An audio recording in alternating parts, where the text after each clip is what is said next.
Mantan militer di Australia yang kemudian pekerjaannya adalah setelah pensiun mengembara mencari batu-batu khas Australia, batu akik, mencari batu akik. Suatu saat dia mengunjungi kawannya yang sudah masuk Islam dan berganti menjadi namanya Usman, menikah dengan orang Indonesia namanya Mbak Rina. Saya kebetulan juga datang, sedang berkunjung dan menginap di rumah Pak Usman itu. Jadi pertemuan kami. Pertemuan pertama, makan malam bersama. Karena dia adalah bule jalanan, maka bahasanya pun bahasa yang kasar, bekas anggota militer. Tidak ada sopan santun. Dia bicara joke yang nyerempet-nyerempet, saya balas guyon yang juga nyerempet-nyerempet. Dia bicara kasar, saya ladenin, semua bicara. Tidak sama sekali bicara soal agama. Setelah itu selesai, kami mau tidur masuk kamar masing-masing. Terus malam saya keluar mau berwudu, tiba-tiba Mbak Rina, kawan tadi, istrinya Pak Usman, mengatakan, Nadir, saya mau tanya, apakah Nadir tahu apa itu aurat? Saya bilang, maksudnya aurat. Tidak aurat. Kenapa? Saya bilang, itu tadi roboh sebelum tidur. Dia bilang kepada saya tidak pernah bertemu dengan anak muda seumur hidup saya yang auranya sangat tebal. Terus saya katakan, bilang saja sama roboh itu gara-gara saya sering berwudu. Nanti kalau dia tanya wudu apa, besok pagi-pagi kita ngobrol lagi. Pagi-pagi dia rupanya gelisah, malam itu tidak bisa tidur. Pagi-pagi dia bangun, kemudian dia tanya, saya dengar bahwa kamu adalah orang Islam.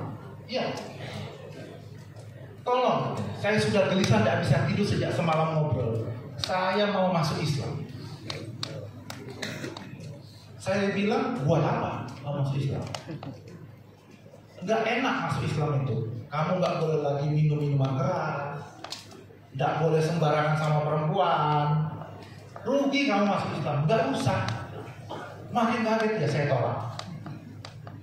Saya ini katanya sudah masuk semua agama, termasuk agama yang mengajarkan seks bebas. Saya udah masuk itu, tapi saya nggak menemukan ketenangan. Dan biasanya kalau saya bilang sama pemuka agama, saya mau masuk agama, langsung ditangkap saat itu juga. Baru kali ini saya bilang saya mau masuk agama, saya ditolak mentah-mentah. Makin penasaran dia. Saya bilang, enggak, Islam enggak butuh kamu kok.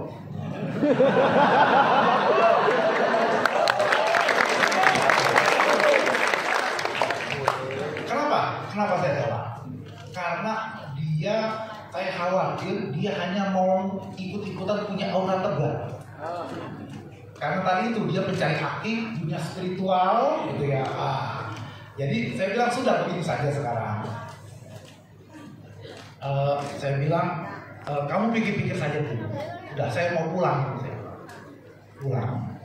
3 hari kemudian di rumah saya itu di Australia waktu itu kita bikin acara maulid. Kenapa? Karena mau bikin acara di masjid, imam masjidnya bilang itu bid'ah.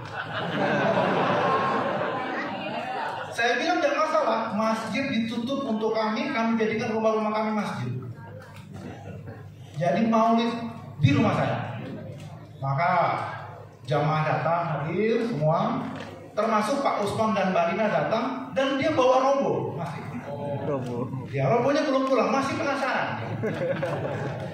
Maka robo datang terlambat, duduk di samping saya, seperti Pak Dokter kita ini. Duduk samping saya, dan kemudian saya saat itu sedang ceramah ya, dalam bahasa Indonesia. Jadi dia tidak mengerti apa isi ceramah saya. Saya terus ngomong. Sudah selesai, ceramah selesai, saya lihat dia menangis. Dia bilang katanya, belum pernah seumur hidup saya nggak ngerti bahasanya apa. Tapi kamu ngomong itu, hati hati saya bergetar dan saya menangis. Kamu tuh ngomong apa tadi? Saya bilang saya sedang bicara tentang Muhammad. Muhammad itu siapa? Dia tidak tahu. Saya bilang Muhammad itu nabi saya. Karena itu saya bicara dari hati, mungkin masuk hati kamu. Nabi, saya mau masuk Islam hari ini. Saya bilang nggak mau. Terus kemudian dia bilang apa kamu? Saya sudah tidak kuat. Kok saya belum pernah mengalami peristiwa seperti ini? Saya bilang roboh ini saja. Kamu kapan berangkat lagi? Dia bilang sore ini saya mau berangkat lagi, keliling lagi. Selama berapa lama? 3 bulan. Oke, 3 bulan. Kamu keliling saja. Tenang-tenang saja dulu. Setelah 3 bulan, kalau kamu masih bergetar, masih bingung, kamu balik lagi ke saya, kita diskusi lagi. Maka deal ya, katanya 3 bulan lagi saya datang. Oke. Enggak sampai 3 bulan. 2 minggu datang lagi. Dia bilang apa? Saya sudah tidak sanggup lagi. Hidup saya sudah kacau balau. Saya tidak sanggup menerima getaran kita ini. Saya mau masuk Islam, tolong jangan ditolak. Istri saya, jamaah sudah memerasa saya. Sudahlah, jangan ditolak lagi. Ya baiklah, kalau gitu saya bilang hari Sabtu nanti kita bikin di masjid. Kamu datang, kita masuk Islam. Saya bimbing masuk Islam. Maka kemudian dia datang, saya bimbing masuk Islam. Dan untuk mengisi acara, setelah dia masuk Islam, istri saya dengan para ibu-ibu itu baca haji.